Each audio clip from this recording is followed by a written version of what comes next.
สวัสดีค่ะFCนะคะยินดีต้อนรับเข้าสู่ช่องเจ้ยจำปาดงนะคะโอ้ใบด่างหมดแล้วนะคะใบยางนี่เดี๋ยวเรามารดน้ำนะคะรดน้ำต้นยางกันต่อนะคะลูกอีกแล้วฝนกับบอมี่เด้ออยู่บ้านเดี๋ยวเอานี่ขึ้นซะก่อน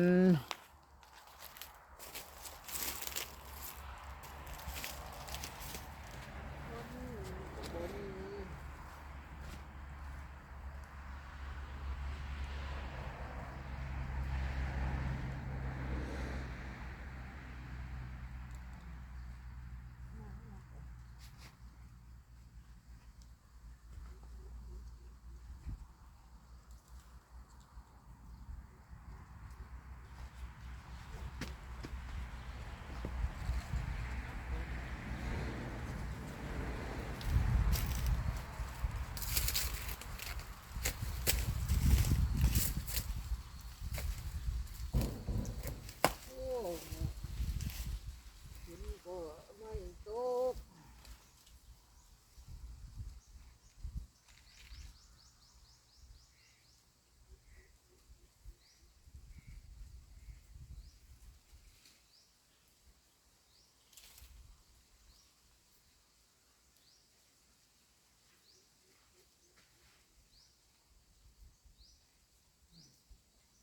ลมมันแรง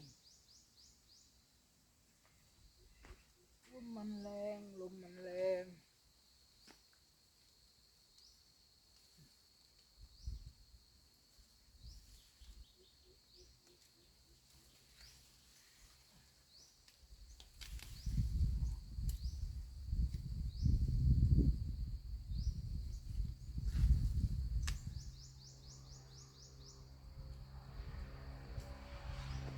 โอ้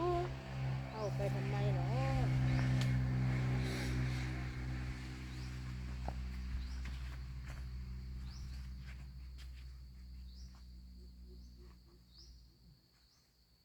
มารถอีกก่อนถ้าเราไม่มามันก็นั่นอีกแล้ว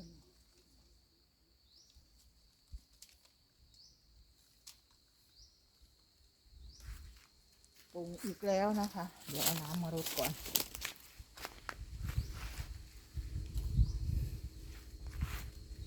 ยังพาราโอ้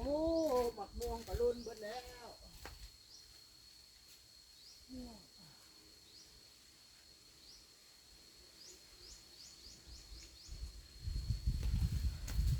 รดน้ำก่อนนะคะสิรดน้ำก่อน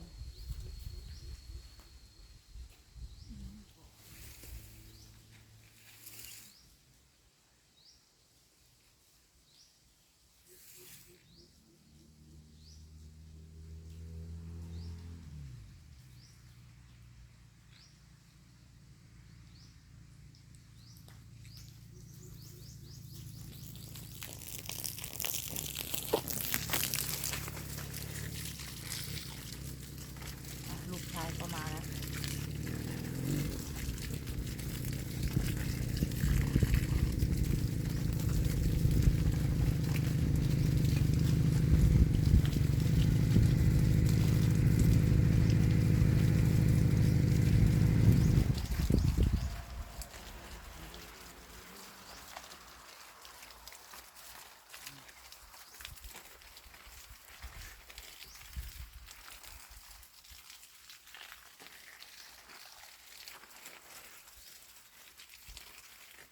นี่ไปทำงานบ่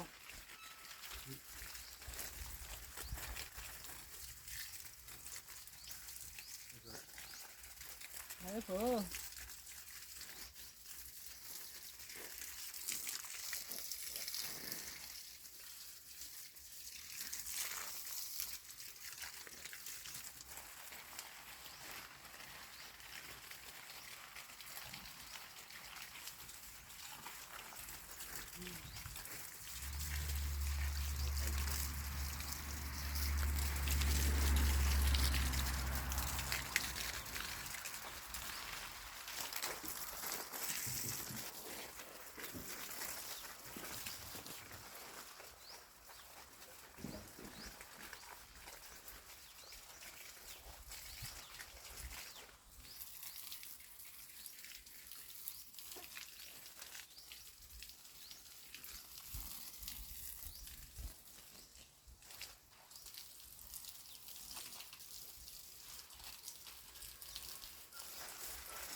ได้ปาด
ลูกชายก็มานะ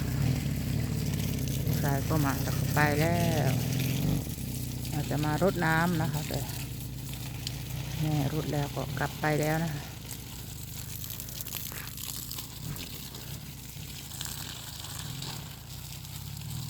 แดดอีกแล้วนะคะ FC โอ้ยว่าจะมาปลูกมันปลูกยางแดดอีกแล้วเมื่อคืนว่าฝนฟ้าจะถล่มทลายนะคะมาแต่ลมนะคะลมแรงมากแต่ฝนนะคะไม่มีว่าจะได้ไปปลูกแล้วนี่ต้นใหญ่ขนาดนี้แล้วนะคะแต่ก็ต้องได้เลี้ยงอีกแล้ว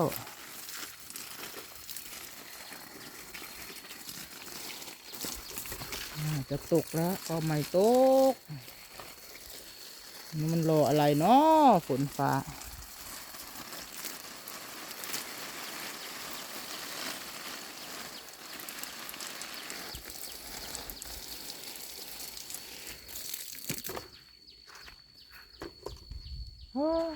เหนื่อยเหมือนกันเนาะฝนก็สุกนะคะแต่เละ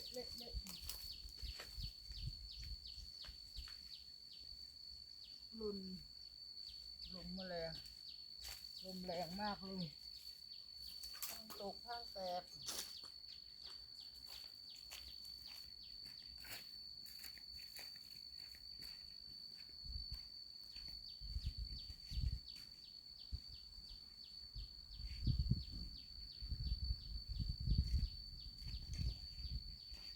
ไปหาซื้อลำมันมาก็ไม่หวาดไม่ไหว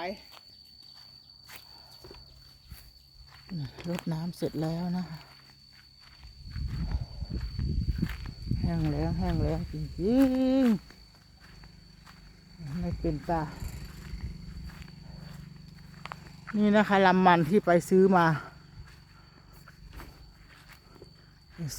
ก็เยอะนะคะหมดเงินไปตั้งหลายพันนะคะถ้าไม่ซื้อก็ไม่ได้นะคะเอามาจากอำเภออะไรเนาะสหัสขันธ์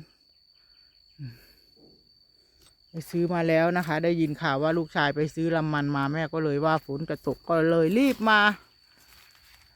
นะคะจะปลูกมันซื้อมาตั้งหลายพันนะคะ FC หมดสตังค์ไปเยอะเอามาจากกาฬสินธุ์ ลำมันนะคะโอ้ผักหวานก็มีเยอะจะยอดผักหวานนู่นนะคะผักหวานทั้งนั้นเลย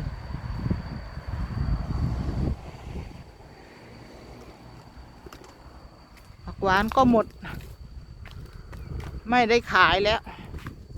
มันเยอะเกิน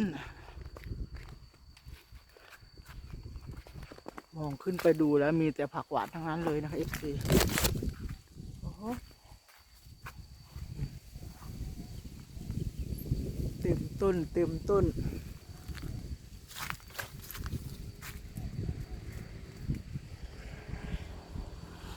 หมดหน้าแล้วก็ไม่มีใครซื้อใครสั่งเนาะมีแต่ผักหวานเต็มต้น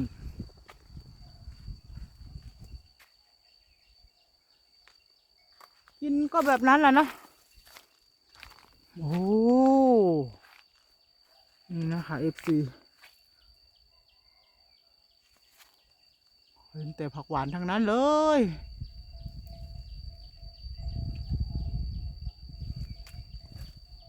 โอ้โหเยอะมากเลยนะคะ FC ต้นไหนก็ดกนะคะหมดหน้าแล้วเดี๋ยวจะไปขายตลาดแล้วล่ะ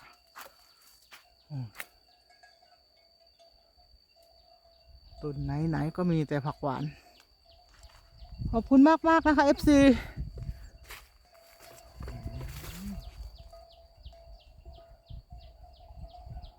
เจอกันใหม่คลิปหน้านะคะสำหรับคลิปนี้ก็